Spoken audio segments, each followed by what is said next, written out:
Alright, homies. Game 1 of the motherfucking challenge. RNG versus Fenerbahce, Bashe, Bishu. Doesn't matter. 1907 FB. First Blood. We starting off with some lightweight match. It's gonna be good. I woke up today, with a slight bit of a cold. My nose is a bit, I sound like a trombone or something, but it should be fine. We can work ourselves through it. I got my H2Os. It's gonna be good. My initial thoughts about RNG is I'm a big fan of MLXG. I think his low econ jungling is fantastic, and it's really, really good for the current meta. I love watching MLXG. I think he's one of the best junglers of the tournament. I think Crash has had a good performance, so that's going to be interesting. Padan as well. I talked about how he's like a killing machine, and at least he was in the play-ins. But Uzi is a killing machine against the top opposition. So there is where the big difference is. On top of that, we got the classic Janna. Janna Lulu has been very, very picked a lot, pretty much. Ardent Sensor is a thing. Ardent Sensor is a meta, for sure. Lulu picking Lulu first is fine, right? Because Lulu has a better time against Janna in the early lane phase, and also on top of that, it's a trade-off, right? I think Janna scales better than Lulu, but you could argue that Lulu is also better in some cases, right? So she gets heavy outscales. Just the ultimate is very, very good for Janna to disengage. But if you look at the enemy team, right, the first rotation was Nidalee, right? Nidalee into Rek'Sai. I think Nidalee is something that I expected to be picked more into Rek'Sai. Rek'Sai has been shown in the plains that needs to be like a high tier jungler. I like Rek'Sai myself. He has a strong early game. He doesn't transition into late game that bad, He can itemize in a lot of different ways. The matchup against Nidalee is a bit harder, I would imagine. I remember how it was back in the days where Nidalee pretty much could outpace you, but this was, in a scenario where Rek'Sai pretty much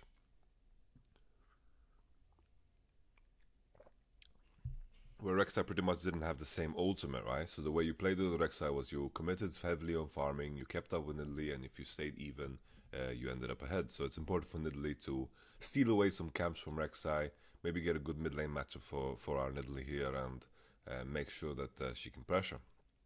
Talia is gone, right? Talia would be a pick that works well with it. Talia is out of the picture. Ryze is something that, I did an interview with Daily Mail, and I mentioned that Ryze is something that I think will show up.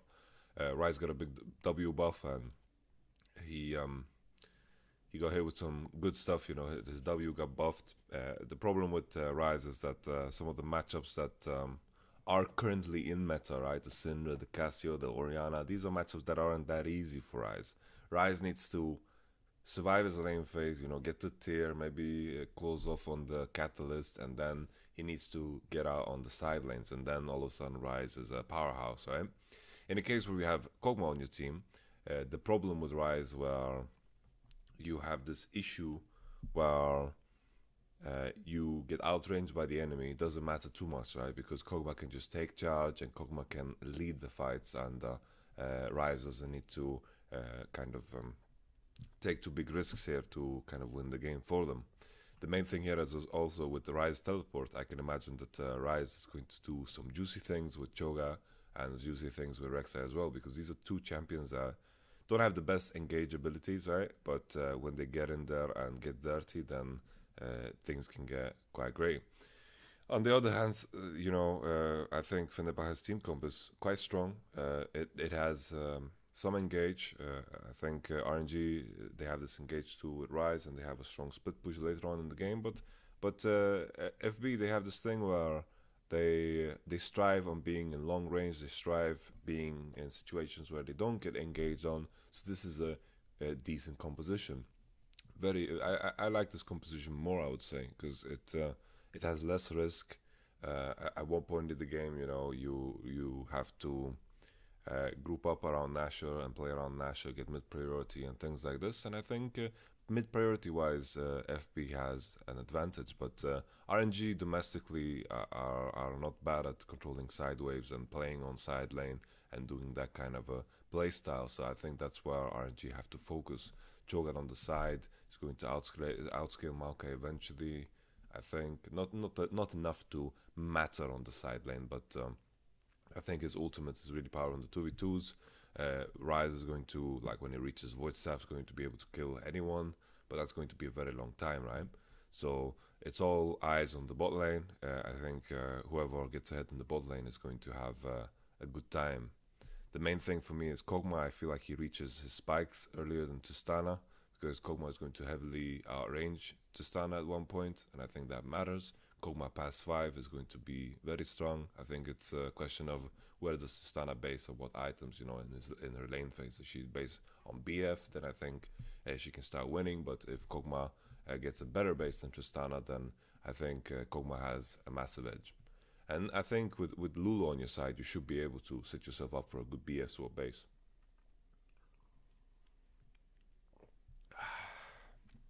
Alright. Let's do this. Let's get in there. I am excited about RNG on this tournament, RNG is in group with G2, right? And it's quite tough. I would say it's a tough group. Group of death, it depends like how you view it, right? Fenerbahce is not like you have 3 teams. The reason people say this group is a group of death, right? Because you have 3 teams that people expected to go out of groups, and then only 2 can get out, so it makes it a bit difficult. RNG in their final against EDG, I think they deserved. They were the better team on the day, so I thought it was a bit crazy. I think they just heavily entered in draft.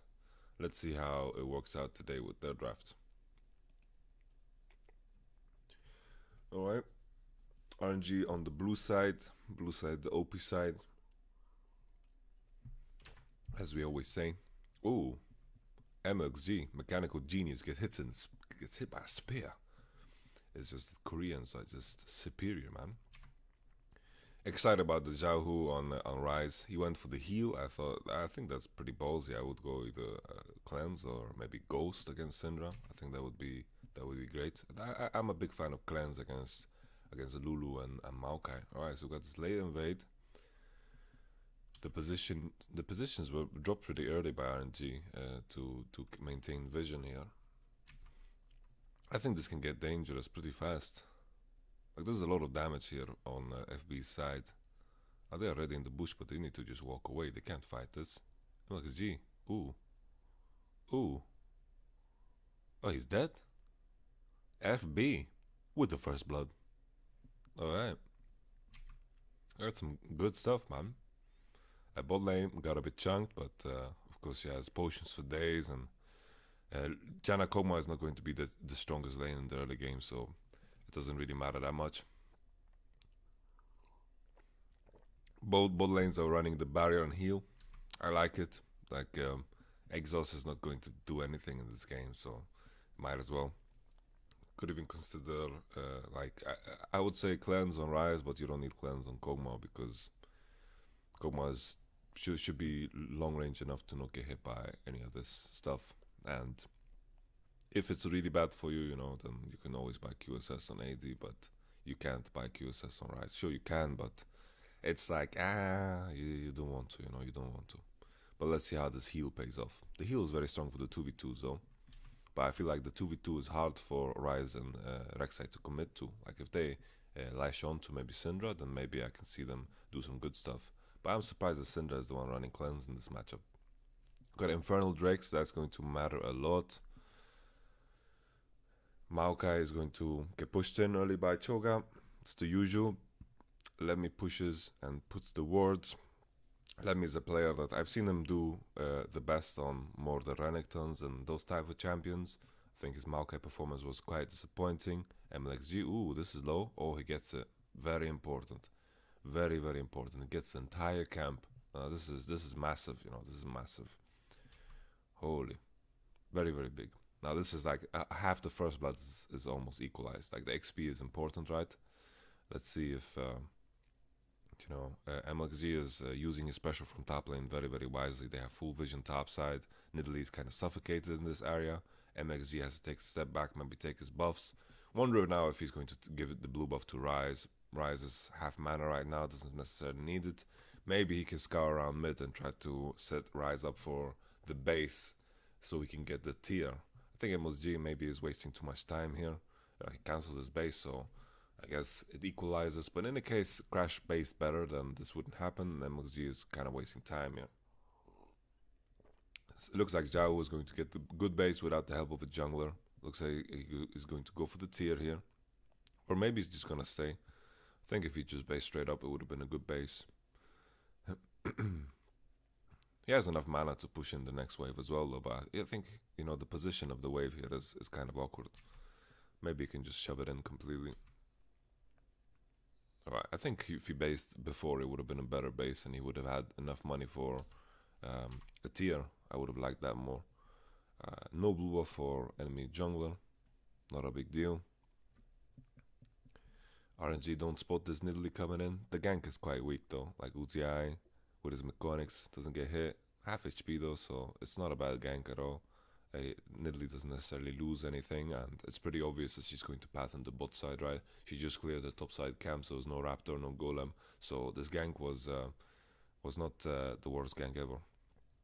I wish we could see bot lane a bit more, because I think this to me is a very game-defining lane, and I wish we could like just zoom in there and just go into the mind of Uzi, you know. I really wish we could do that, but limitations, you know, limitations. Choga with the mercs, loving the mercs. It's always need to play top lane tank, and then you see the enemy jungler is also magic damage dealing, and you're just thinking, if I buy some MR here, then oh boy, I'm not gonna die to a gank, and I can just ignore the kitty cat, you know. That's definitely true, you know. Mercs is a good buy. He's not gonna die to the ganks to Maokai. The magic resistance is also decent here. Lolin coming in with some good trades though. We see both junglers at level 5. Seemed like the Raptor takeaway didn't matter too much, because like Nidalee was ahead because she based first afterwards, and that matters too in grand scheme of things always, right? Nidalee got to clear her golem camp, and then she based first, and the Raptor camp didn't matter too much. We also can't forget about the first blood, of course. Ooh, the heal. All right, that was a slow flash from MLXG. Slow flash. I don't even know if Frozen needed to pre-flash that, but I guess against Red Smite he probably has to. Crash is once again using his time to jungle up his camps. He's level 6 now.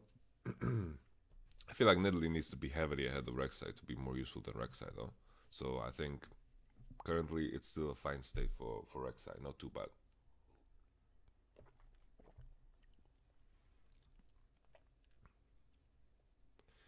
So Tristana is going to get quite a decent base here. Kog'Maw should lose 1 CS here from the wave, or I think it was 2 melees. Should be pretty standard. I'm thinking, you know, it's hard to find a place where RNG can make a convincing commitment. I feel like this game is all about the vision control, because if anything's going to die, I feel like it's I feel like it's a Maokai. Maybe Maokai is a bit exposed and can get chain CC'd into something. And mid lane seems very hard with the cleanse, and I guess like with the flash of Ryze, maybe you can commit to something, but ooh, this is important. This is good. Frozen, the movement though. Oh no, crash. Crash. Whoa. Whoa, Xiaohu with the movement. So the main thing is, you know, the difficulty of ganking mid lane is that you are committing into 2 long range targets, right? And you are two champions that are very low range and are very predictable in their gap closing, you know. So Ryze and Rek'Sai, they have a hard time reaching the Syndra here. And Frozen did some good moves, right? And if MLSG saved his flash from early, then this would have been juicier, right? But then Frozen would have had his flash, so you could argue it's the same. Alright, alright. MLXG with a really bad start. Both supports going through mid lane. Love what I see. I complain a lot when support players don't go through mid lane after they base, you know. They don't have much to do if they base properly from bot lane, you know, and the wave is crashing into to the side, you know, slow pushing. Then they don't have much to do in bot lane, and I think this is the way to do it. No ultimate ready on Frozen, but wouldn't have killed Yahoo anyway. Ooh, Uzi Eye. With some good trades. Level 5, post 5 is where Kog'Maw is starting to get lethal in the bot lane and starts to outtrade most ADs in the game. Very well played from Frozen. I love what I see. But this is always going to be risky, right? I was talking before how this game is going to be all about vision and about pushing your lanes, you know. And maybe if they want to kill something, it's top lane. It's because of this, you know. It's very hard to commit on the Syndra, and Nidalee can always be around. You know, she runs around pretty fast in the jungle, and you need to get quite lucky to get the Syndra. And maybe the way I see it is you have to play around vision. You play around vision, and then eventually you'll find a way to kind of cut through the enemy team.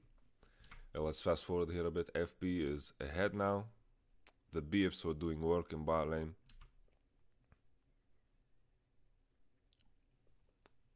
Fenerbahce clear all the vision top side. I love what I see here from Fenerbahce. That like transitioning their pressure into mid, and they're forcing Cho'Gath to take a step back, and Maokai is the one getting some priority in top lane. I'm loving what I see from FB. Very well played. I would have loved to see like FB if they played in the play-ins against like Fnatic and maybe Cloud9. You know what would have happened. I think you know with the nuggets of what I've seen of FB, I think it's wouldn't have been an impossibility for them. Let's see now. Athene's Unholy Grail on Nidalee. I like it. Solves a lot of your mana problems, and at the same time, like it's a very effective item. I'm assuming you go Ardent Senses second to multiply the effect of Athene's. MLG has control on one side. Flash is coming up. Oh, it's a bit later here on Syndra. This is a good timing gank, right? He has the mastery. They flashed at the same time the last time. Coming in hot. Ooh. This is very good, very good. Oof. Very good time from MLG. Syndra doesn't have the mastery, right? And Rek'Sai does. And it's this has to be a calculated play, right? It just has to be. But at the same time, I don't like how Frozen is like playing in the middle of the lane.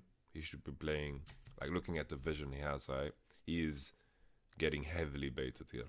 Heavily baited. Because right now he shouldn't be trading. He should be clearing the way from right here. I should download Epic Pen. I'm gonna download Epic Pen after this.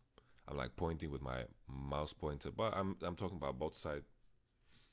And he should be playing towards that side, and he got heavily baited here. If he was a bit more patient, you know, he could have also, you know, played around with his flash, but this wouldn't be the case right now because Rek'Sai has his mastery.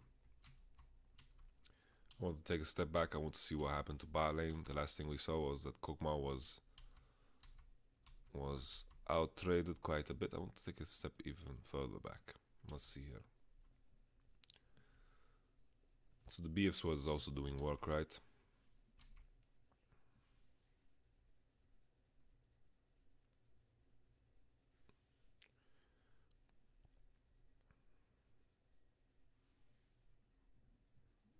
Okay. Ah, they're just clean basing. They're just pushing the wave and base, nothing else. I think it's important. I don't know if Janna could, but maybe Janna should try to cancel. I guess it would be very risky. They don't have any information, and she could get jumped, and maybe she has to burn summoners. But maybe it's even worth it. Maybe it's even worth it. Like, what's the point of her flash at this point in the game, unless there's like a dragon fight?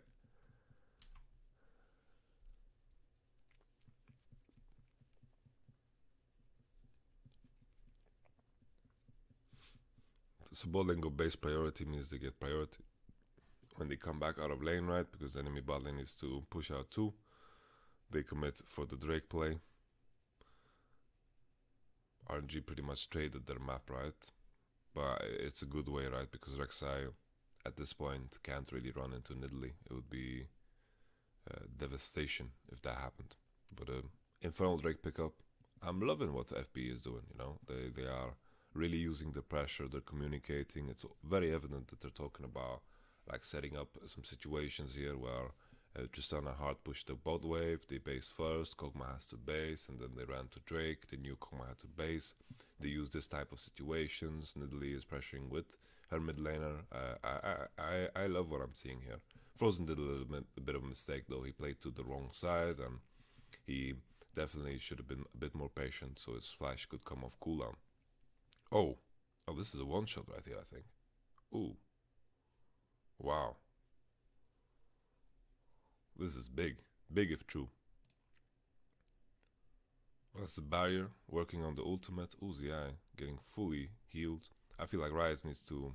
I guess Ryze doesn't have enough to do that. He should just base, push in and base.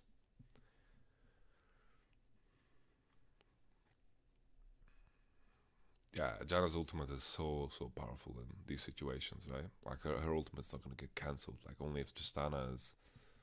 Oh no! Oh no! Oh no! No! No! No! No! Oh no! No! Oh no. What was the plan here? You need to E, man. Where's your E? Gotta E. You gotta E it up, man. That was an easy E. This is what we call an easy E. Uzi easy E. Alright.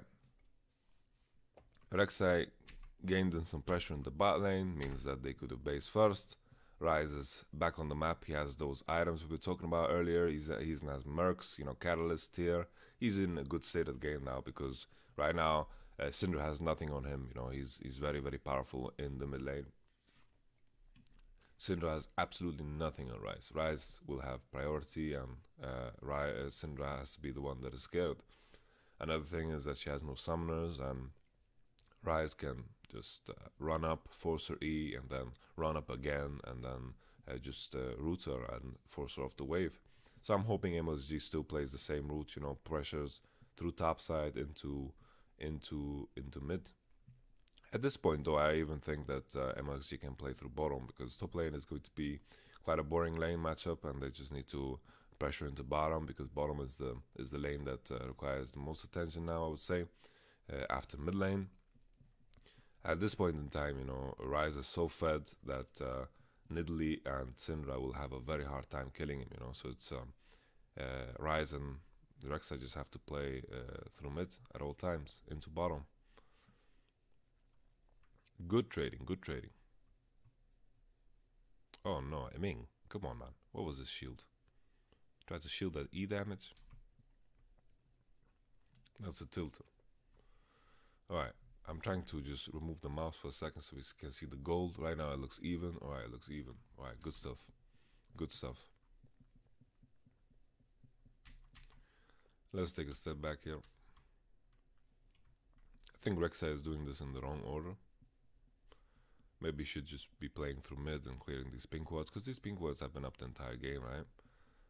I'm not too sure how good, like, these pink wards are good to be placed when you know you're going to get pushed in bottom. And I feel like sure, Tristana is going to outpush with Lulu bottom.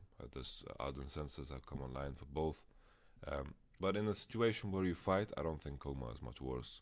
Kog'Maw is not that much worse, and he even has Fervor, which I didn't notice before. He has freaking Fervor, so he scales very well. Usually people go Bloodlust for lane, but I'm loving the Fervor here on the Kog'Maw. Main thing is, these pink wards are good if you're in a losing position and you want to like deny the enemy from getting deeper vision and etc. But now the game is all about playing through mid into bottom, taking river control, and then setting those situations up. The beauty of Nidalee though is that she can run through a lane and then force the enemy to show because she can just throw spears, but Nidalee is not that strong at this point, and if she gets autoed a couple of times, then she has to kind of fall back, and we have two long-range AD carries, especially Kog'Maw at this point, right? He has capped his range, while Tristana is like halfway of getting her passive back, or not back, but getting her passive up. So at this point, you know, Kog'Maw can deal with the Nidalee quite well. I just want RNG to commit to clearing these pink wards, because 2v2 right now is a very easy situation for them. The way FP deny this is that they keep pushing bottom and step into river here. They step into river and then they can be first to the fight that might happen here. Kog'Maw and Janna, they're just committing to the farm game. They're stunning up some golems. Top lane is boring. Why are you filming top lane? I don't care about no top lane. Look at the gold. It's exactly even. Woo! So much fun. Got the cleanse back up now though. Feel like MXG wasted some time in the bot lane. Finally, we see these pink wards clearing up. They being cleared. Got the bot lane wave coming in as well. Crash can play this very slow. Lulu coming in first. Loving what I see from FP. But I want there to be like some kind of battle here. I want there to be a battle. The other play is to do, is to kind of commit to the situation where maybe it might be even better for RNG safer to just commit to the play where Cho'Gath pushes in the wave and they just push one wave mid and then you step up top side, because this is where they have the vision and they know that FP don't have vision and they can just commit to the play and commit to the top tower. Maybe they would be ahead if they're ahead of the curve, in a sense that they are being first. I don't know if I'm a too big fan of this play right here. They're getting pushed in permanently bottom, so you have to assume that FP are working with some vision here, and this play more than anything is to punish the Nidalee. I don't feel like RNG they are working with the points of pressure they have in the game. Alright, well, this was a TP in. Cho'Gath might have a hard time hitting people, but Lulu flashed a bit early, but it's no big deal. Q didn't land from Cho'Gath. Maokai coming in. Maokai is a bit too deep. Maokai in the flash. Cho'Gath, oh, with the feast. Oh. Maokai. So the thing is, that it's very hard for RNG to lash on to anyone. I feel like this TP here from Maokai was a bit too panicked. It was like a bit of, this happens frequently where you come into the game thinking the enemy team is better than you. So when they do something which you might not agree with, you just commit to it because your mindset is that they are better than you and they are committing to a situation that you have to kind of contest. I feel like we saw a bit of that here. Like Maokai didn't need to TP, right? It's very easy to disengage. Everything relies on Cho'Gath hitting that Q here. And if Maokai didn't come in here and just suicided, I would say, then all would be good. All would be good. I don't think RNG can create too much. Oh, never mind. Janna's healing up full. This looks like a first turret up here. But to be honest, FP have good wave clear. The turret is not that low. They would have to dive completely for this to work, but I guess they could dive completely. Yeah, alright. Is FP commit to the idea that they could get Dovin there? I think it's respectable. I think it's not entirely in the realm of impossibility that they get Dovin there. But FP here, the commitment from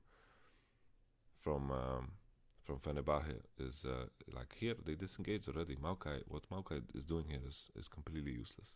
Completely useless.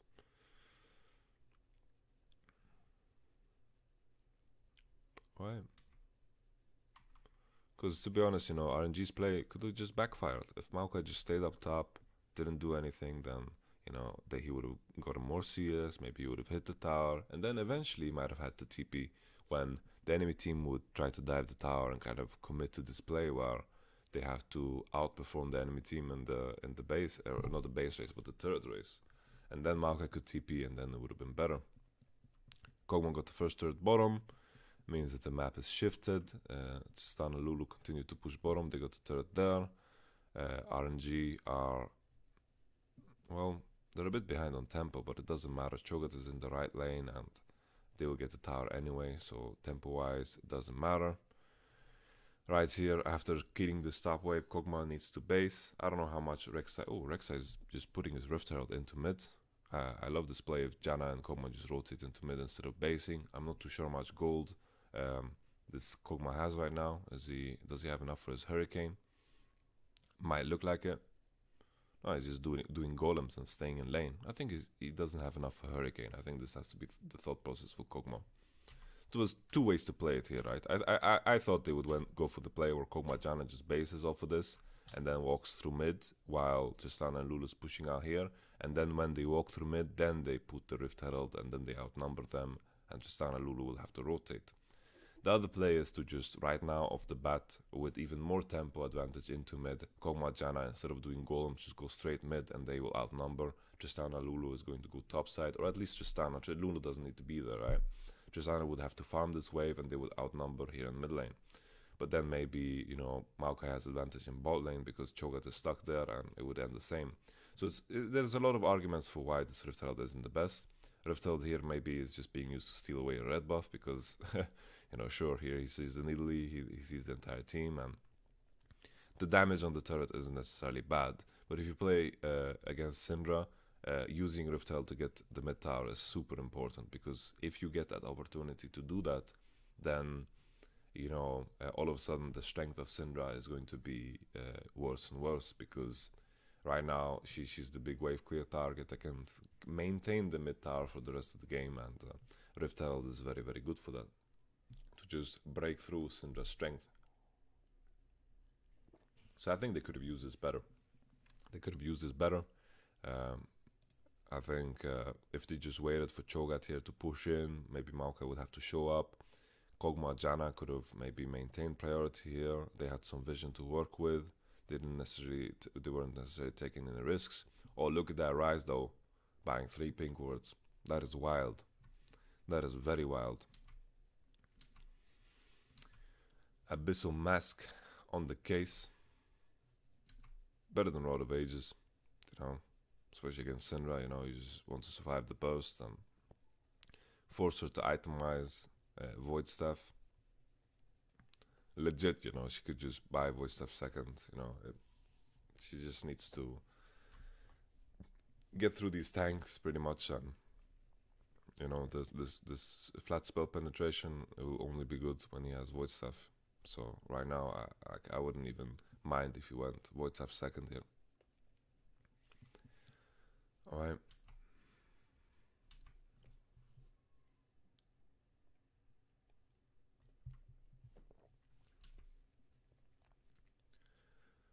Alright, so what are we looking for right now? We're looking for Ryze to get the split push going. We're looking for Fenerbahce to get some priority through mid, step into top side, deny the Ryze split push, while Maokai is on his island on the bot side. On the other hand side, we want Ryze to get priority in top side.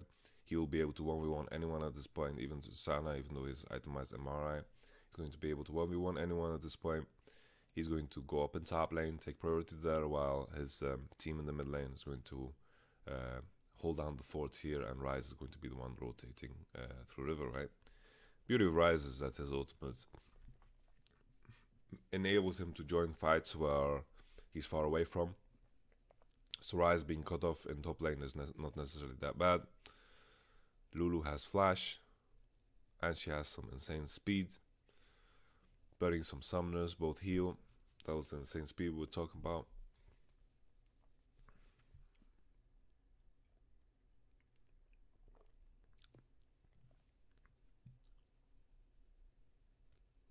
Alright.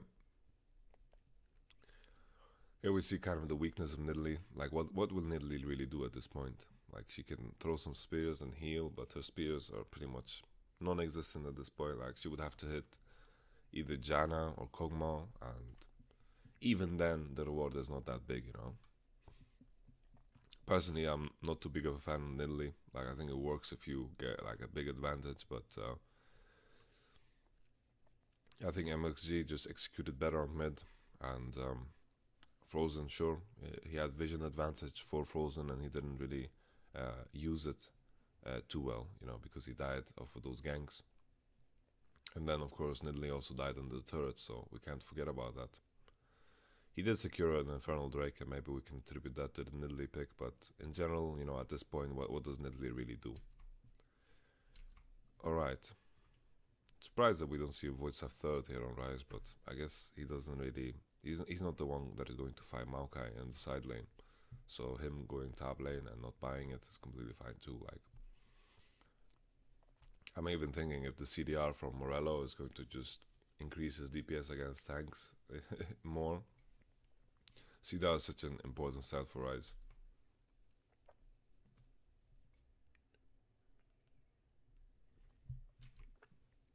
Of course, Morello is more expensive than Void Sap, so that comparison is hard to make, you know.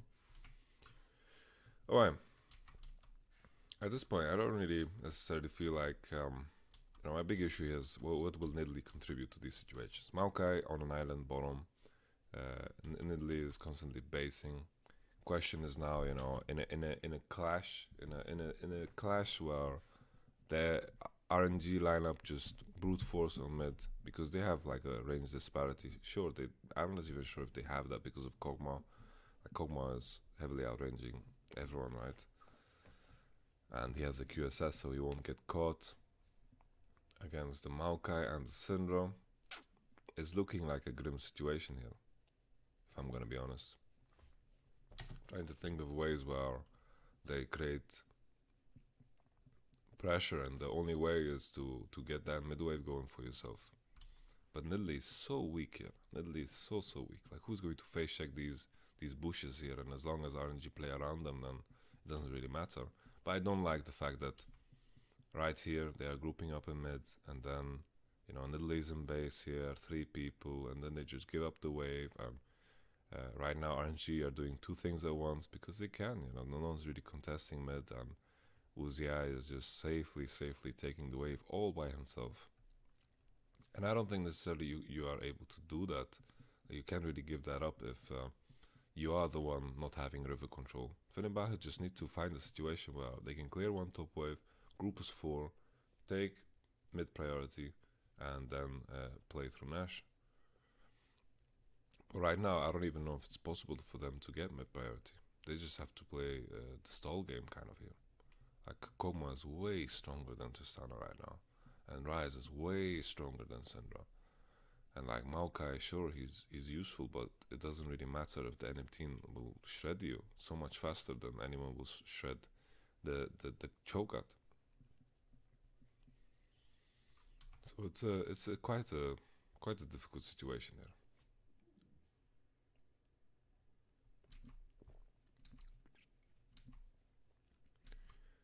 I'm hoping that Nidalee is itemizing for that voice staff, so her spear actually does something to the targets that she should be able to hit. Void staff on Syndra. This might be like a decent spike for FB to play around. I feel like RNG could be forcing on Nasher a bit heavier because their Nash killing team is insane. It's off the hook. It's so good. I feel like RNG, if they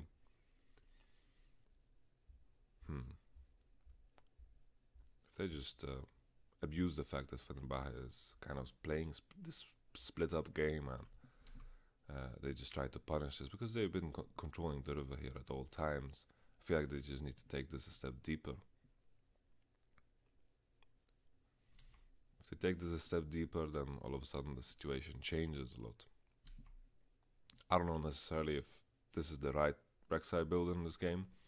Going Black Cleaver, when you have a team with Kog'Maw, Ryze and Cho'Gath even, like, you just need to be Tonki here, and you don't need to give Syndra a target to be useful against, because if Rek'Sai is building tank in this game, then what's Syndra going to do? Syndra now has a target where she has something to kill. Oh, look at that BF sword. Holy. This MLXG, he has like this Lee Sin syndrome, He has Lee Sin syndrome. He wants to be able to 1v1 the enemy Nidalee. That is what he's playing for right now. He's building to one-shot the enemy Nidalee.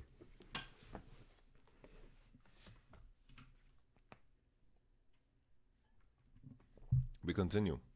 Like, RNG need to take this a step further. They need to step into this side a bit deeper.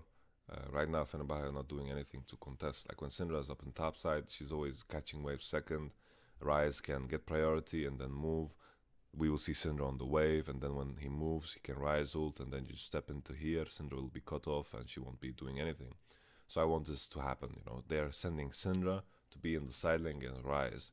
The other play to do is Rek'Sai just goes through lane here, and they just try to catch the Syndra and try to kill her. Because, of course, there's a Syndra on the side, you can force the summoners very easily, and just with the Rise ultimates, you know, you can create so many things here. So there are two ways for RNG to play it here. Trying to figure out a way for Fenerbahce to play, like we have a Void 7 Nidley. Like the way for them to do it is to try to group up as 4, take priority, and then step into here. The only problem is then it's very hard for them to face check these pings, because when they do, you know, if they take priority and they face check these pings, then they're just gonna get slaughtered, and that is a big issue for them. Sure, they could spear the bushes, maybe Lulu Q, but that's not enough. You know, this isn't really solid vision, and that is a big issue here. Hourglass, not Morello on the Rise. I don't think that's too bad either. He's a tonk right now. Like, who's gonna kill Rise, man? He's big. He's biggie right now.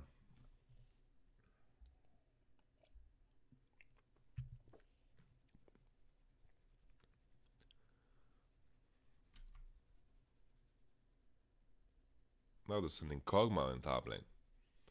Interesting. Void Sapphire is on Syndra, level 16 on Syndra as well. Quite a spike. Tristana 3 items might be important, but now there's a bunch of armor on the enemy team too. So even in that case, you know, then it's not ideal. Ardent Sensor bots unite. Oh, that connected. But right now, yeah, he should be dead. Frozen. So let's take a look again here. Syndra is catching waves when she doesn't need to. Right now, Syndra should be walking through mid, and they should try to get priority with this wave. If Frozen is walking through top lane, catching a wave, the enemy team will get priority on 2 waves. So right now, you see Kog'Maw up top, you need to go through mid, try to play through mid, get priority through mid, force the enemy to show up under the turret, maybe you force on the turret. Kog'Maw is showing up here, right, so you have a timing where you can use this time where Kog'Maw shows up top to create something. But if you go straight up to catch the wave, you allow RNG to get priority in both lanes. In this case, the wave is coming up here. Rise and Cho'Gath are contesting this alone, no problem.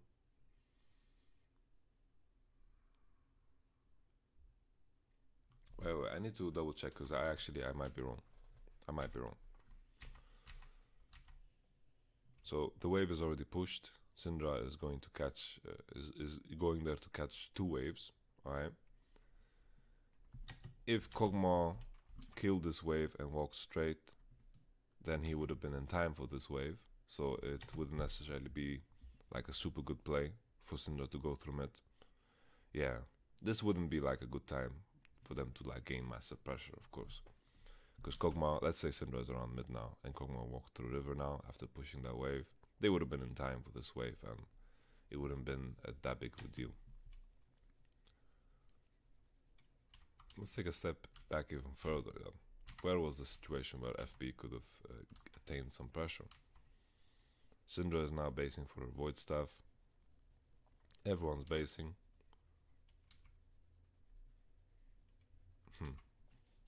No, I think they're just getting punished for the fact that they based without priority. There's no good way to solve this, I think. Frozen dies. MXG is half, not half, a bit less. Lulu has her flash up. She burned the flash earlier. It's looking very good for Fenerbahce. Tristana is pushing down mid. Maybe she can get another. It looks like she can get another. Looks like she can get 2 if she just eats the turret here. That is a 1-for-1, a 2-for-1. Fenerbahce got 2 turrets here. Will they even get a second? They should be able to get a second. I'm pretty sure they will. They have a cannon wave coming in.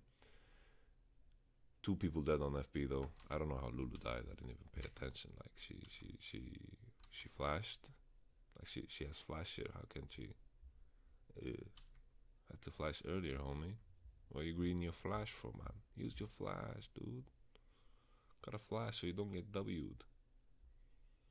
Speaking of W's, looks like RNG is going for that W right here. We continue. Tristana's getting a second. Looks like RNG is going to get an inhib off of this. Frozen got caught on the side lane.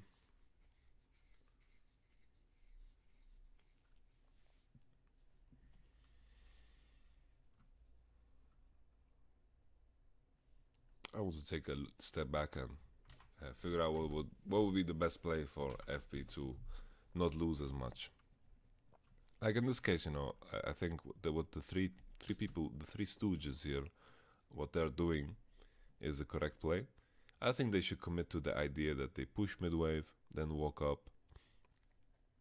back up, someone's going to have to show up, or they just commit to the trade where enemy team will take this tower and you take this tower, and I think it's a fine trade. The only problem I see is that I think Rise and Cho'Gath might be able to 3v2. So if they can 3v2, then you can't really create anything with what you do mid lane, and it's just a grim situation. Really, really hard game for Fenerbahce, I feel. They need the bigger advantage with Nidalee. And when Rise got ahead, then it's very, very hard to deal with on the side lane, and he can just pressure through that at all times. And then RNG did this play in bot lane where it shouldn't have worked out. I really don't believe it should have worked out. They got the first tower off of that, and Maokai TP'd and died, and that matters too, right? That matters very, very much. When you have the jungler that is stronger and early, you should be the one taking the dragons, taking the early game turrets. And then, you know, I'm saying that stronger early, and it's not necessarily 100% true. You know, Rek'Sai is very strong early too, and he just farms a bit slower, I would say. He farms a bit slower, and I think this matchup in the end is like a mismatch. You know, I think the main thing for Nidalee is she needs to create pressure through mid, which happened, right? They killed Rek'Sai both level 1 with the invade, and then they killed Rek'Sai in the 2v2 in mid, and it was all good. You know, it was all good. And then they gave up a couple kills, and these things matter. You know, when you're the one with the team with the Nidalee, it's all about you keeping that advantage when you attain it. That's how I feel about it. I think it's kind of wrong for me to say that Rek'Sai is weaker early, because he has powerful ganks. You know, he can have a very unpredictable path, and Nidalee is a champion that it's all about that pace. You know, she can jungle fast, and she can get on the map very, very fast with her cat form and jumping through bushes, right? So just different advantages. Rek'Sai build is completed. This is a big ass Rek'Sai, man.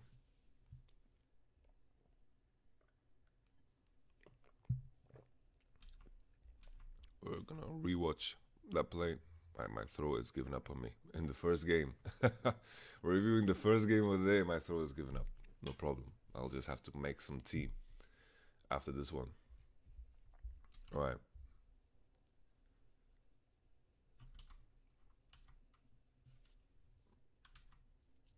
Let's take a step back. They have vision on Asher. Maokai is a bit far.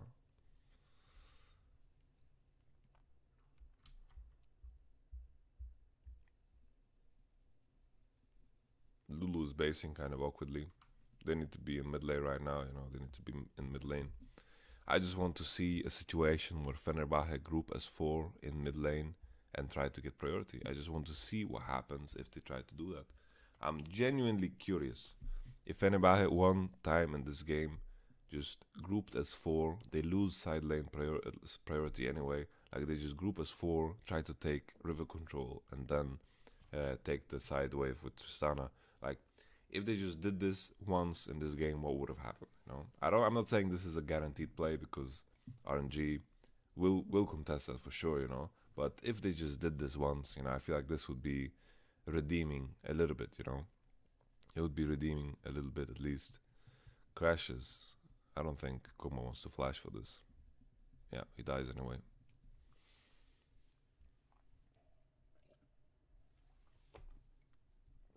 RNG just don't care, man. They just don't care. They could just do Nash. Very clean, very free, you know. But no, they're just diving turrets. That's fine by me, you know.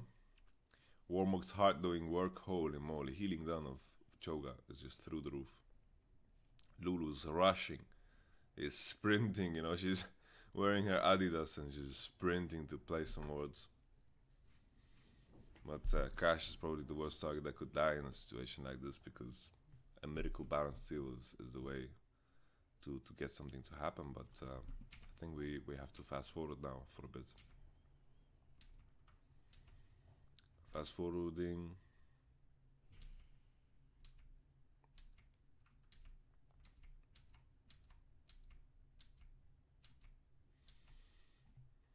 Alright. Can the Tristana pop off? That's the only question. Looking for that engage. 2 inhibs down. I think 1 inhib is down. The second one is not quite dead yet. Nidalee, completely ineffective in what she does. Uzi running forward. Super minion stacking. Up top. What will happen? Will the Maokai go for the engage? I doubt it. Kog'Maw zoning the Maokai. 1 inhib down. Bot wave is stacking. Top wave is also stacking. I think this wave is not a super wave though.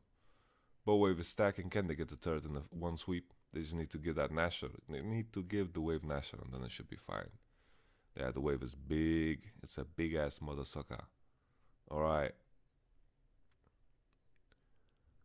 Okay. Cho'Gath. Unstoppable. I want to kind of summarize the game. I think RNG showed some qualities here. I think Let Me on Cho'Gath was a good pick. You know, it worked out for him. He played very effectively throughout. Toldrin. Well, I guess Maokai is not really the best champion to punish anyone ever. Rise, I think, worked out very, very well. He had a bad rough start, and I feel like FB didn't really capitalize on that. MLXG really played well from a poor position. Like, he started this game 0-2, right, and he created situations for himself where it worked out for him. I think like Fenerbahce, like Frozen didn't play around his vision well enough. He died to a mid gank, and then Crash died in mid. He secured the Infernal Drake, and if these kills didn't happen, I feel like the game would have looked vastly different. They would have been the ones getting the first tower, because they did in fact have priority through bottom. And this matters so much, you know, when you have the composition that should be the one getting the early turrets, then, you know, it's really bad for you if you're the one losing your early turret, right?